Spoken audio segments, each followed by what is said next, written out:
Normal foods रे डोरी लगा पाइपिन सहजरे बसैवा शिखंतु।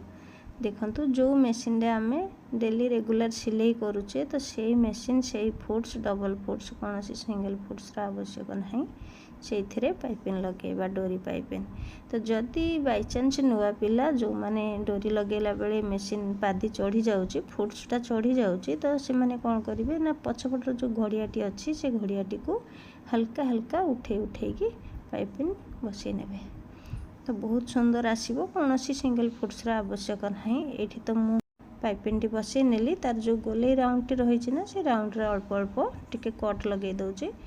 तो तापर कौन करेंगे ये पाइपिन कपड़ा को तल पट को मोड़िकी गोटे सिंगल सिलाई देवे एकदम धारे धारे देवेनि छाड़ी 200 छाड़ी सिलाईटी लगेदेवे। जदि केवल कपड़े पाइपिन बसवाई चाहूँगी ताहले भी से वीडियो मो चैनल रे पाई जाई परिबे। देखंतु कितने सुंदर देखागला।